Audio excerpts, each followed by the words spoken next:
ये एक्चुअली ये जो डिजीज़ है जिसमें पेट के अंदर जो है वो लिक्विड भरी हुई है, ये एसाइटिस कहलाती है, जिसको हिंदी में हम जलोदर कहते हैं।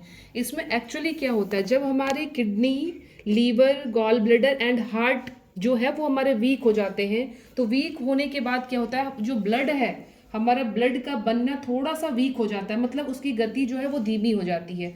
और जो ब्लड बन रहा है, जो पहले से मौजूद है, वो भी धीमे धीमे धीमे इतने सारे टॉक्सिन्स हो जाते हैं बॉडी में कि वो पानी के फॉर्म में कन्वर्ट होना शुरू हो जाते हैं।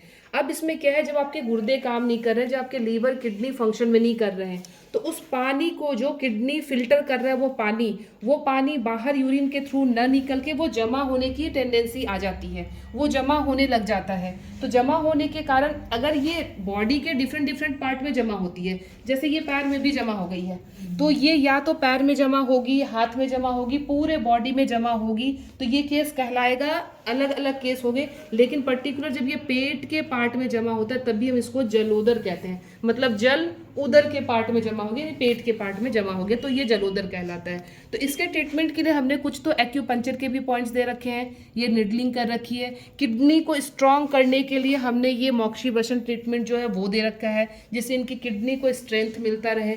ये मड पैक, हमने इसमें कुछ मेडिकेटेड ऑयल डाल के ये मड पैक लगाए हैं, जिससे इनके जो डाइजेस्टिव सिस्टम है, यानी लीवर किडनी जो है, उसको थोड़ी सी जो है न्यूट्रिशन मिले, उसको थोड़ा सा जो है वर्क फंक्शन करने के लिए वो थोड़ा सा एक्टिव हो जाए।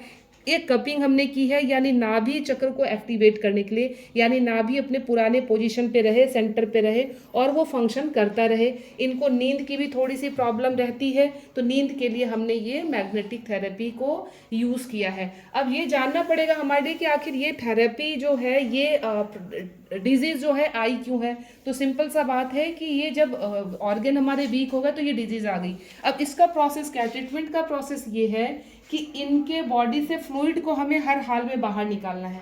तो फ्लूइड को हर हाल में बाहर निकालने के लिए हम कुछ तो अपने डाइट में ऐसी चीज़ों को शामिल करेंगे जो मैक्सिमम फ्लूइड को कंटेन करके अपने साथ यूरिन के साथ बाहर निकाले।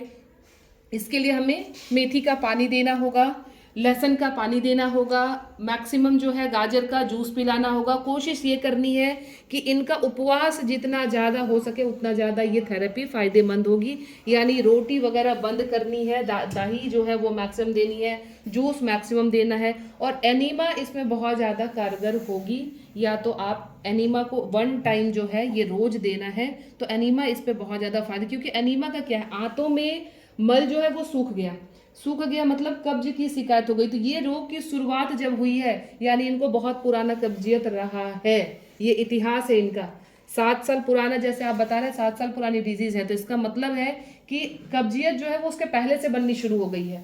तो ये चीज़ें जब कब्ज बन रही है, कॉन्स्टिपेशन हो रहा है, तो वो सारे टॉक्सिन्स इकट्ठे होते होते इनकी बॉडी के फंक्शन को डिस्टर्ब करने लग गया, और वहाँ से ये जलोदर यानी असाइटिस वाली प्रॉब्लम जो है ये शुरू हो गई। तो इसमें थेरेपी में अगर आप दवाई एलोपैथी ट्रीटमेंट में जाना चाहते हैं, तो वहाँ जो थेरेपी का प्रोसेस है, वहाँ जो टेक्निक है, वो सिर्फ और सिर्फ आपके यूरिन को बाहर करने का प्रोसेस है, वो रूट कॉज पे काम नहीं हो रहा है, वो आपके फ्लूइड को यूरिन के साथ बाहर निकालने का प्रोसेस कर रहा है। बट आपको नेचुरल वे में चीज़ों को अपनानी पड़ेगी, जिससे वो अपने आप जो है वो बाहर चलता चला जाए। क्योंकि अगर 4 सिस्टम हमारे ऑर्गन वीक हो गए हैं, तो बाकी जो सिस्टम बचे हुए हैं वो भी धीरे धीरे फंक्शन करना कम कर देंगे।